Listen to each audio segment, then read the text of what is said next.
Carissimi tutti, Sawa Bona, le docteur André Dotto depuis la cour du palais communal de Conseillon. J'espère que vous vous portez bien. J'espère que vous vous portez à merveille. Suite à la vidéo d'avant-hier sur George Floyd, j'ai jugé utile d'apporter des compléments d'informations qui me permettront, dans une certaine mesure, de placer d'autres pièces du puzzle, évitant ainsi le risque de renvoyer à demain et de trouver malheur en chemin. Je voudrais donc revenir sur le commentaire ostentatoirement raciste du Zemmour que j'ai mentionné dans cette vidéo-là, afin d'illustrer le fait que l'élite soit en train de fomenter en réalité des tensions interraciales en utilisant non seulement des mouvements comme les Black Lives Matter, mais aussi des vendus, certains individus vendus, les idiots utiles, useful idiots, les idiots utiles du système. Donc, aujourd'hui, il est assez clair que les Black Lives Matter sont instrumentalisés. Ils sont instrumentalisés par les seigneurs ténébreux, lesquels veulent le chaos. Ils ont besoin de chaos. Ça fait partie de leur script. Partant d'une revendication légitime, ils jouent sur la colère et le sens de culpabilité des uns et des autres afin de fomenter un désordre qui servira aussi à masquer l'effondrement de l'économie mondiale et qui pourra leur donner plus tard le bon prétexte pour implémenter d'autres restrictions de liberté plus drastiques. Il y a un retour de Covid-19. On vous avait pourtant dit d'éviter les rassemblements. Vous n'en avez fait qu'à votre tête. Vous avez les têtes dures. Et voilà. Maintenant, tout le monde à la maison. 18h, extinction des feux et que ça saute. À la solde, un peu de vaccin avec de belles petites particules, avec de belles petites nanoparticules qui feront des humains des antennes de relais pour la 5G. En effet, Brahim, je crois que tu as vu juste. Mais on en reparlera. Nous sommes dans de sales draps. Ne vous éloignez surtout pas. Ne vous éloignez surtout pas trop de la commune de Conseillon. Ce n'est qu'une suggestion. Bref, ne digressons pas. Si les noirs et les blancs qui manifestent ainsi avaient de la jugeote, ils se rendraient compte qu'on les manipule en utilisant leurs émotions. Après, c'est les masses. On a presque envie de se demander s'il est judicieux de les blâmer. Quoique l'on soit en train de parler d'adultes vaccinés. Je crois qu'ici, je vais faire une petite précision importante et que j'ai déjà eu l'occasion de faire par le passé. Je n'utilise le binôme noir-blanc qu'en attendant d'introduire celui que j'adopterai et qui est plus fidèle à la réalité. Donc, concernant les manifestants noirs, ils auraient dû comprendre depuis le temps qu'il y avait des combats plus effectifs, plus efficaces et prioritaires, qu'il y avait des actions qui auraient été plus efficaces et qui n'auraient pas créé, qui n'auraient pas engendré tout ce chaos. Et des actions qui ne sauraient être récupérées, hijacked, qui ne sauraient être récupérées par les pions du système. Au lieu de casser ou de demander à des blancs de s'agenouiller, ils devraient se concentrer, par exemple, à rechercher la vertu et la connaissance, à éduquer leurs fils sur des thèmes vraiment urgents. Ils pourraient, par exemple, s'occuper à promouvoir des idéaux nobles. Ils pourraient instruire leurs garçons sur la nature des gynophores, leurs filles sur la nécessité absolue de se tenir à carreau des comportements malsains qu'Hollywood leur présente. Et ça vaut en fait tant pour les filles que les garçons. Et juste pour les petits malins qui feindraient de ne pas comprendre de quoi je parle, je vous donne volontiers des exemples très concrets. Il pourrait, par exemple, neutraliser, ou bien au moins essayer de neutraliser des abrutis comme ces personnes qui se font appeler les sapologues. Il pourrait justement dénoncer la perfidie des gynophores. Il pourrait éviter d'encourager ces chanteurs qui injectent chaque jour des doses de poison dans les esprits de leurs enfants. Il pourrait affronter la question du clergé vaticaniste qui en fait a une part immense de responsabilité dans les malheurs qu'ils ont connus historiquement et même actuellement.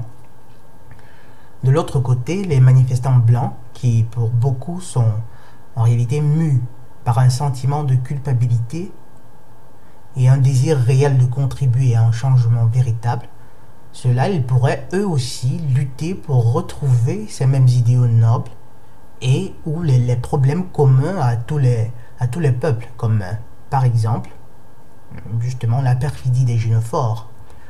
Et je tiens à préciser ici que, contrairement à ce qu'Éric Zemmour ou des personnes comme Virginia Vota ou autres condensés de Kakopishti essayent de vous faire croire, il n'y a absolument rien de malsain à éprouver un sentiment de culpabilité pour, disons, pour le passé, pour toutes ces tragédies. Mais en fait, s'humilier n'est certes pas la solution. S'humilier n'est certes pas la solution. Ça ne peut qu'engendrer inutilement de la rancœur. Donc, les manifestants blancs, tout comme les noirs, gagneraient davantage à rechercher la vertu et la connaissance. En général aussi parce qu'en réalité, c'est des choses qui se font chaque jour, qui peuvent se faire toute une vie. Mais alors toute une vie, pas seulement le temps d'une manifestation, qui après, de toute façon, n'apporte rien de concret. À l'époque, vous vous rappelez, en Belgique, à l'époque, avec Dutroux, les gens ont manifesté, on est en colère, on est énervé, on est remonté, et blablabla. Bla bla bla. Et malheureusement, les hommes, ça oublie très vite. Et justement, les vrais responsables, tout tranquillement, tout gentiment, après, le peuple a oublié, on leur a donné du pain et du cirque, et ils sont gentiment rentrés à la maison devant leur télévision, et les seigneurs ténébreux, ils ont recommencé à faire ce qu'ils aiment bien faire. Et dites-vous bien qu'il y a certainement, en ce moment, il y a d'autres Dutroux qui sont en train de faire, qui sont encore en train de travailler dans ces choses-là. Et à moins de me tromper, je crois avoir lu quelque part, ce sera à contrôler, il serait même déjà libre, il serait même déjà en liberté. Bref, donc en fait, s'humilier n'est certes pas la solution. S'agenouiller devant des abrutis qui recherchent une petite caresse à l'ego, ce n'est certainement pas la solution. Ça ne peut qu'engendrer inutilement de la rancœur. En fait, quelque part, justement, comme je le disais tantôt, c'est principalement la recherche de la vertu et de la connaissance, la recherche, la promotion de la vérité et de la rectitude. C'est ces choses-là qui nous aideront vraiment, qui aideront tout le monde. Pourquoi? Parce que c'est efficace. Pourquoi? Parce que ça permet d'éviter le chaos, ça permet d'éviter d'attiser la haine, et ça se fait toute une vie avec justement de jeunes âmes qui nous regardent et qui apprennent, qui peuvent apprendre de façon latente. Donc les manifestants, disons blancs, pourraient notamment auraient pu, depuis le temps en réalité, adopter une simple solution très efficace qui aurait vraiment changé les choses, qui aurait bouleversé les choses, changé les choses, disons ça comme ça, à savoir se débarrasser des chaînes mentales qui se trouvent dans leurs esprits. Malheureusement, ces chaînes mentales-là, elles ont été installées, elles sont dans les esprits, c'est des virus qui sont présents dans les esprits de tous les humains, de tout humain né à partir d'une certaine année. Ils sont nés, qui ont connu par exemple de la télévision, donc, et avant aussi d'ailleurs, avant le moyen justement d'introduire, d'inculquer, d'injecter ces virus était certainement différent, mais avec l'avènement de la télévision, la chose a pris une ampleur particulièrement élevée. Donc, ces chaînes mentales-là sont les nombreux complexes que l'élite, les intellectuels corrompus et vendus, tels que Zemmour et compagnie, ont pendant longtemps entretenu dans les esprits des masses par leur polémique et pour le plus grand mal de tous, et je vous l'assure, car en ultime instance, ces chaînes mentales feront souffrir, premièrement, les personnes qui les ont, les personnes qui n'auront pas trouvé la force justement de s'en débarrasser. Et je tiens à préciser, il ne fait absolument aucun doute que, disons, les ancêtres des Occidentaux, entre guillemets, les ancêtres des Occidentaux ont, dans une certaine mesure, contracté une dette karmique immense avec l'univers, une dette karmique avec l'univers. Et il ne fait aucun doute que des calamités naturelles s'abattront aussi sur l'Occident. En fait, c'est en réalité sur le monde entier, mais principalement sur l'Occident. Et des calamités dont beaucoup résulteront aussi de l'œuvre du Seigneur ténébreux, de l'œuvre de certains humains, de façon directe, quoi. Le Seigneur ténébreux et les seigneurs ténébreux, c'est-à-dire ces pions, ces rejetons. Et noir ou blanc que vous êtes, pour lui, l'important, c'est de vous perdre. Vous vous rappelez, par l'excès ou par la pénurie. Pour le Seigneur ténébreux, ce qui compte pour lui, c'est des âmes. Il voudrait perdre des âmes, vous pousser à ce chaos qui vous amènera petit à petit à vous détester les uns les autres. Et au final, qui est le vrai gagnant? Le Seigneur ténébreux. On a parfois le sentiment que ces personnes qui proviennent, et là, bon, peut-être que disons que je parle pour moi, j'ai parfois le sentiment que ces personnes qui proviennent de ces régions qui historiquement ont été violentées par l'Occident, disons comme ça, par les Occidentaux, on a parfois l'impression que les individus qui proviennent de ces régions se disent qu'un jour, justement, lorsque ces calamités arriveront, ces calamités diront, disons, comme la tempête de plasma dont j'ai eu l'occasion de vous parler une fois, par exemple. Ces personnes pensent peut-être que ces calamités se diront, là, je crois que je vais éviter tous les peuples qui ont été opprimés par le passé et je vais m'abattre simplement, disons, sur les individus, sur les descendants disons, des anciens oppresseurs. Non, vous vous trompez. Oh que non, oh que non. Par l'excès ou par la pénurie, le Seigneur ténébreux veut des âmes. C'est tout. Que vous soyez blanc, noir, il veut des âmes. Si vous jouez à son jeu, si vous cédez à la colère, si vous cédez à la haine, il aura votre âme, il vous aura. Et les calamités qui s'abattront sur la terre, que ce soit des calamités que l'on peut déjà voir aujourd'hui, ou bien celles du jugement dernier, elles atteindront tous ceux qui ne seront pas assez purs. Toutes les personnes qui ne seront pas pures de cœur. Vous croyez peut-être qu'un jour, lorsque le ciel nous tombera sur la tête, parce qu'il le fera, ça je vous l'ai dit, et il ne s'agit pas là d'une métaphore. Je vous assure qu'il ne s'agit pas d'une métaphore. Et ce sera un thème à approfondir. Donc lorsque le ciel nous tombera sur la tête, vous ne croyez tout de même pas que la foudre, disons par exemple, la foudre dira, bien là, qu'est-ce qu'on fait? Qui est-ce qu'on va foudroyer? Les Noirs. Non. Les Arabes. Non. Les Sud-Américains. Non. Ils ont trop souffert dans l'histoire. Par contre, les Blancs, je les foudroie.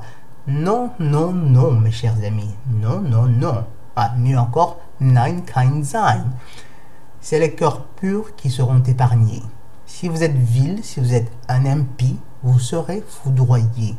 Peu importe la couleur de votre peau, peu importe l'endroit où vous vous trouvez. Et je vous garantis que qui que vous soyez, peu importe le fric que vous avez, que vous aurez, peu importe votre beauté, la partie n'est pas gagnée d'avance. La partie n'est vraiment pas gagnée d'avance. C'est ce jour-là que les uns et les autres découvriront s'ils ont été jugés dignes. Et c'est pour cette raison que plus nous commencerons le plus tôt sera vraiment l'idéal. Plus tôt nous commençons à nous purifier et mieux ce sera pour nous, car nous aurons plus de chances d'être prêts. Pourquoi donc ces marches de rue dégénèrent presque toujours? Aussi parce qu'il y a toujours des agents du système qui s'y glissent pour attiser les tensions. Là, je me réfère littéralement à des personnes qui disons, se glissent dans les foules pour casser, pour créer justement la confusion, le chaos, pour encourager cela. Elles se glissent, elles s'insèrent parmi les manifestants pour causer le trouble, donnant ainsi l'excuse voulue aux commandos en herbe d'utiliser leur dernier gadget, les policiers par exemple. Et je répète que c'est depuis le temps que beaucoup auraient dû adopter des solutions simples et pratiques. Simples et pratiques, qui sont à la portée de tout le monde. Commencez déjà justement à vous aimer vraiment les uns les autres. Bon, mais ne faisons pas le pasteur. Je crois que nous avons tous, nous comprenons, nous sommes tous conscients justement de l'importance de tels principes. Et en fait, à côté, il y a des trucs comme cesser de regarder la télévision, cesser de consommer à la première syllabe du mot, travailler sur soi, travailler à se lancer dans cette quête spirituelle qui est nécessaire, qui est indispensable, rechercher la vertu, la connaissance, la vérité, la rectitude, la justice. C'est des choses qui se font tranquillement, sans chaos. C'est des choses qui se font toute une vie. Et c'est ces choses-là justement qui aideront vraiment l'humanité entière. Dans une certaine mesure, ce serait une sorte d'initiation qui durerait toute la vie, précisément comme les choses auraient dû être. Et justement, revenant sur la question des fomenteurs de tensions interraciales et ces personnes qui entretiennent ces chaînes mentales, il se trouve que les architectes des Black Lives Matter ne sont pas les seuls qui œuvrent dans ce sens. Il y en a aussi qui le font. Ces autres personnes dont je vais parler tout à l'heure, en utilisant l'exemple de Virginia Vota ou d'Éric Zemmour, sont en réalité justement sont des pions des seigneurs ténébreux. C'est des idiots utiles. Et justement, ils le font, ils travaillent justement pour le seigneur ténébreux de façon très très subtile.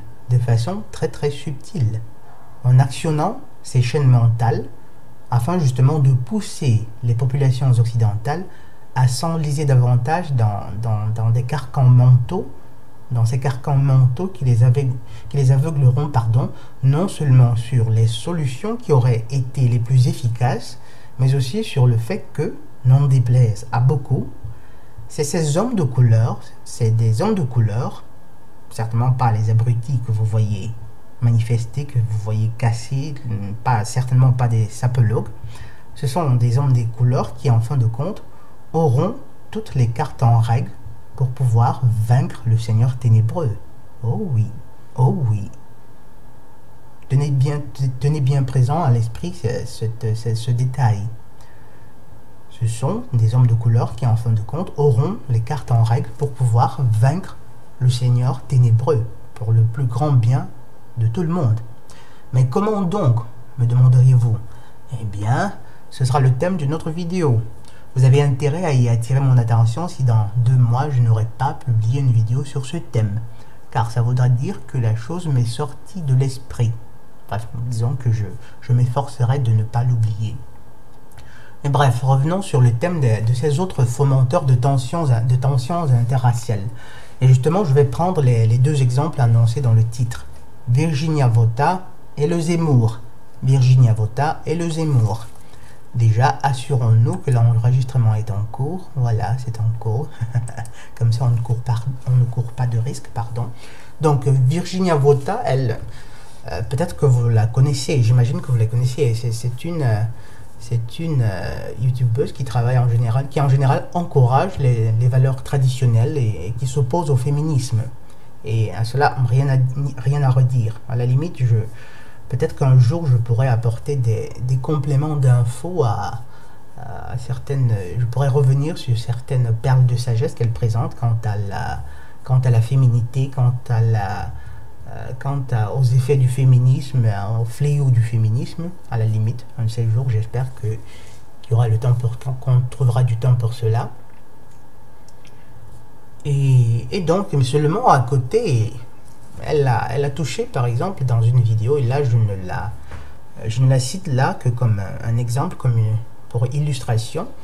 Et justement, dans une vidéo d'il y a quelques semaines, elle touche la question de George Floyd.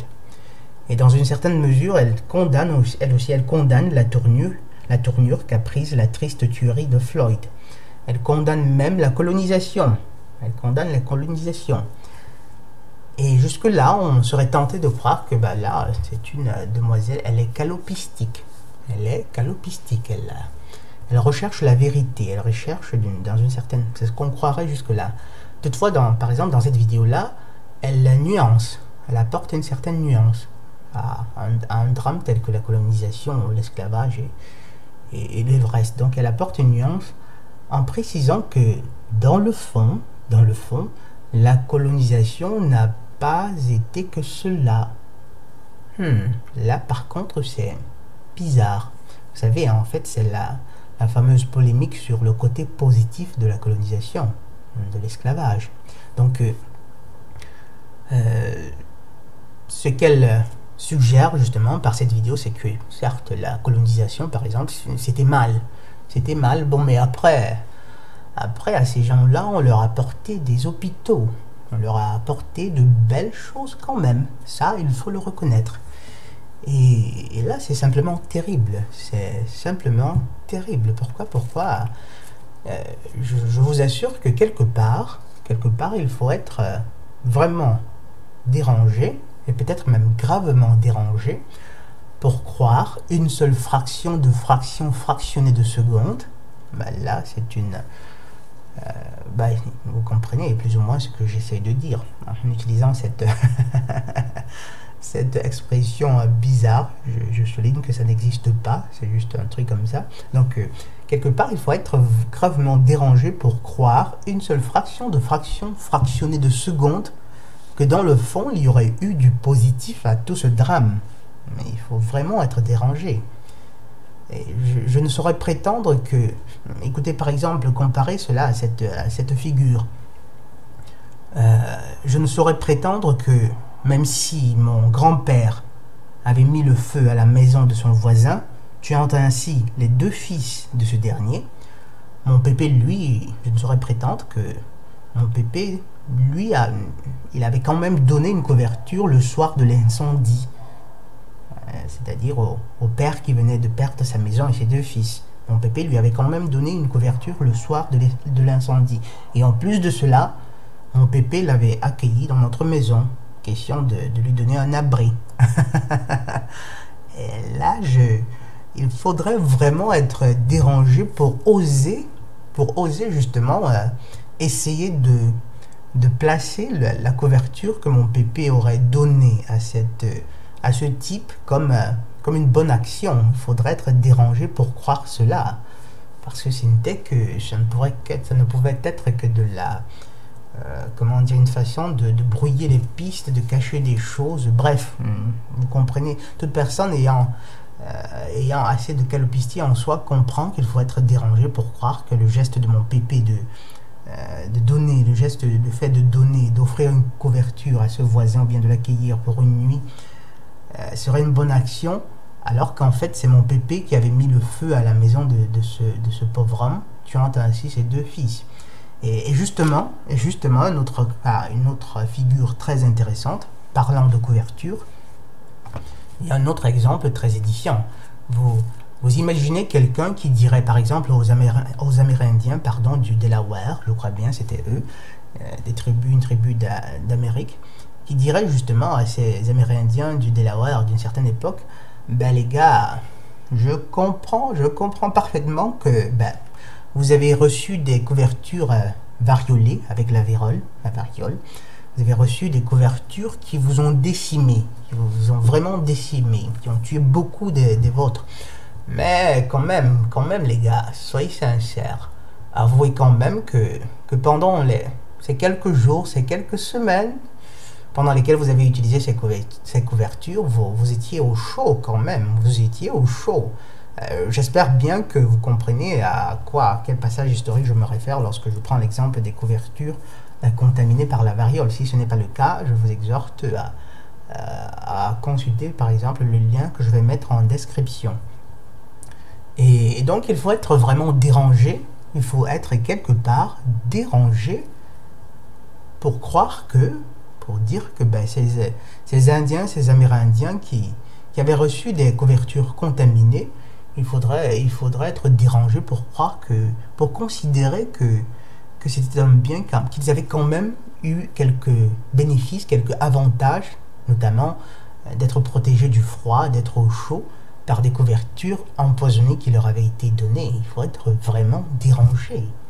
Et malheureusement, c'est à cause de personnes qui disent ces choses, qui osent oser soutenir justement qu'il y aurait eu du positif à toute cette tragédie, des personnes justement comme la Vota.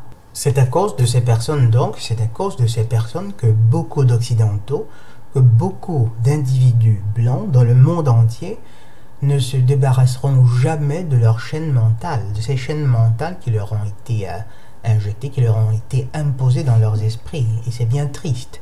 Et c'est bien triste. Et une fois de plus, je répète que ces chaînes mentales-là, après, leur feront beaucoup, mais alors beaucoup de mal. Mais alors beaucoup de mal. Il est nécessaire, il est urgent de tendre vers la calopistie, vers de la calopistie. Et l'individu, beaucoup d'individus qui écoutent après Vota tendront à s'accrocher justement mordicus à ces chaînes mentales-là. Ils s'y accrocheront jusqu'à ce qu'il soit trop tard.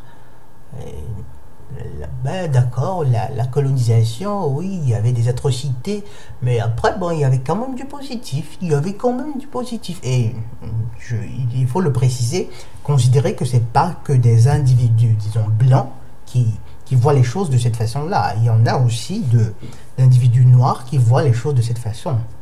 Ça, c'est important de le dire aussi. Ensuite, le deuxième cas de fomenteur de tension raciale, c'est le Zemmour. C'est probablement, comment dire, bref, lui après, nous savons tous pour qui il travaille. J'espère que vous savez pour qui il travaille. Nous savons tous qui sont ses maîtres.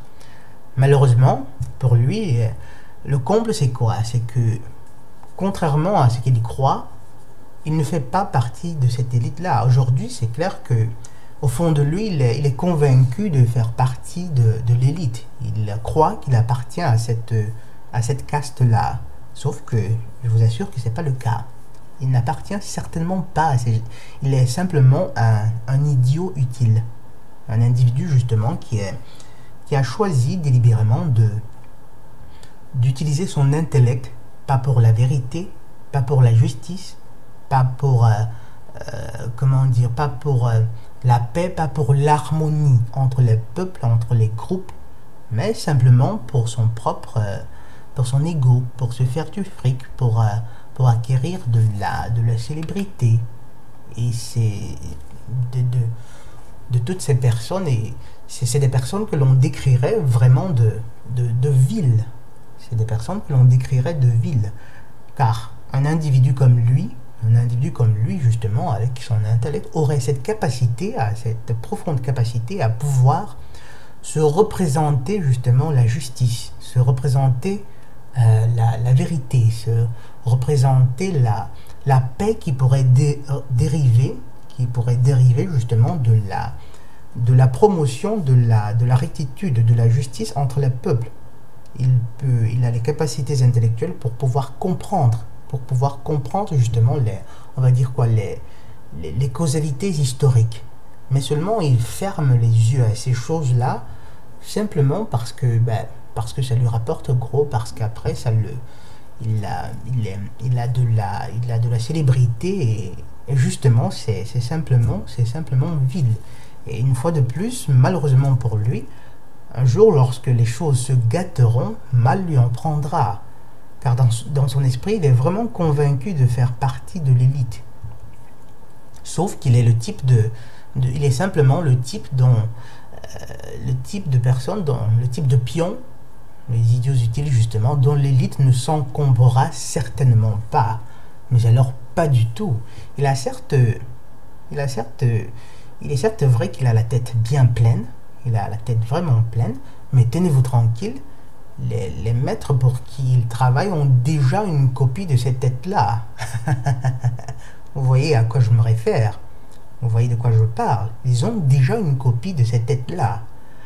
Et donc après, justement, lorsqu'il aura served his purpose, lorsqu'il aura justement attisé ces tensions raciales qui, malheureusement, déboucheront un jour sur un chaos, lorsque les choses se gâteront justement, l'élite n'aura que faire des individus comme lui. Et il se trouvera après au milieu des masses. Vous allez dire peut-être que parmi les masses, justement, il y a des personnes qui l'aiment bien. Sauf que lorsque ces personnes ouvriront les yeux, parce que ces choses seront révélées, tout éclatera au grand jour, mes chers amis. Lorsque les masses se rendront compte qu'en fait, le Zemmour ne travaillaient pour une élite qui leur a tout pris. Lorsque les personnes comprendront que le Zemmour n'avait de morale que son propre intérêt, et certainement pas celui des masses, lorsque les masses comprendront qu'il n'a fait que les distraire, les détournant de simples solutions pratiques qui auraient aidé tout le monde, qui auraient vraiment aidé tout le monde, et je vous assure qu'il aura un peu chaud quand même. Il aura un peu chaud. Il sera rejeté tant par l'élite que par les masses. Et ce ne sera pas une très belle situation. Mais bref, ce ne sera pas une belle situation, disons ça comme ça. Et si Zemmour aimait la France, comme il semble le prétendre, il aurait dit aux Français qui sont leurs vrais ennemis.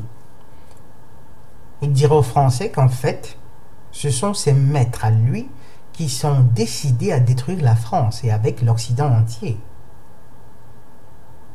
Ces maîtres ont besoin, pour ce faire, pour atteindre ce chaos, ils ont besoin d'exacerber ces tensions raciales, ces tensions interraciales, afin de mener leur plan à bout, afin d'atteindre leurs objectifs. Et une fois de plus, je vous assure, mes chers amis, je vous assure que c'est pas les Arabes, c'est pas les Noirs, c'est pas les Gitans, c'est pas les immigrés qui font la traversée. Entre parenthèses, je crois que ces derniers, ce sont les prochains qui me regarderont certainement de travers lorsque je toucherai ce thème. Donc c'est pas les Noirs, c'est pas les Arabes, c'est pas les Gitans. Ce n'est même pas ces abrutis qui épousent 15 gynophores et font 40 enfants afin de pouvoir toucher des subventions. Et il me tarde d'aborder ce thème.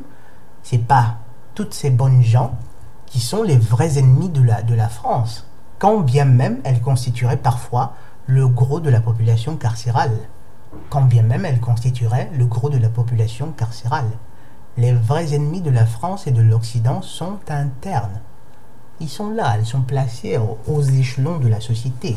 On ne les voit pas à la télévision, mais vous savez, nous savons tous que c'est pas les Arabes, c'est pas les Noirs. Ben, bref, c'est une certaine élite que les seigneurs ténébreux, disons la chose comme ça, les seigneurs ténébreux, soit qu'ils soient des rejetons directs du seigneur ténébreux, soit qu'ils sont des pions, des idiots utiles qu'ils utilisent. Et justement, si vous leur donnez le chaos qu'ils recherchent, au Seigneur ténébreux, si vous leur donnez le chaos qu'ils recherchent, en vous accrochant à vos chaînes mentales, en vous accrochant à cette haine que certains ont les uns envers les autres, quelle qu'en soit la raison, en évitant de travailler d'abord sur vous-même, eh bien, ces ennemis internes se frotteront les mains, les gars. Ils se frotteront les mains et je vous assure qu'ils se passeront même de la vaseline. Je vous assure qu'ils se passeront même de la vaseline qu'ils ont utilisée jusqu'ici. Ah oui, malheureusement. Ils diront, ben là, c'est plutôt ici, je crois qu'il va falloir on va se passer de vaseline. Bref. Et post-scriptum, c'est une idée qui m'est venue comme ça. Et là, c'est juste une suggestion comme ça pour ceux qui marchent dans les rues, qui sont là à manifester et tout. Vous pourriez, c'est une autre idée justement de combat ou de lutte ou d'action que chacun peut entreprendre, que nous pouvons tous entreprendre dans nos vies quotidiennes. Si justement les vies de ces des blacks really matter à vos yeux, vous pourriez par exemple lutter pour barrer la voie à l'IVG. Ce serait mais alors très utile à ces vies. Ce serait très utile, ce serait bien, ça aiderait justement ces personnes de couleur pour lesquelles vous défilez. Et en réalité, pas seulement. En fait, vous pourriez commencer à fustiger les avorteuses et les avorteurs qui chaque année assassinent davantage encore de Black Lives. Mais oui. Vous savez, il y a quelques jours, et là, je reviendrai dessus, justement, dans une autre vidéo sur le thème de l'avortement. Lorsque vous voyez des chiffres, il y a un commentateur, un tubo spectateur qui a publié un commentaire dans lequel il parlait d'environ 276 000 fœtus avortés, ça, ou en France. Après, je ferai des recherches, mais c'est tragique, mes chers amis. C'est tragique. Et c'est terrible. 276 000 vies. En fait, là, ce ne sera même plus seulement une question de Black Lives. Là, ce sera une question de lives qui devrait certainement avoir de la priorité sur un cas, justement, sur un cas comme ça de violence policière. Ça devrait avoir la priorité. 276 000 chaque année. Et là, on est là. Attention, mes chers amis. Bref, c'était même pas le thème du jour. Bon, bref. Je vous remercie pour votre attention et je vous souhaite une excellente journée. Le docteur Rando Redotto depuis la cour du palais communal de Conseillonne. Sawabona et la paix de Ya.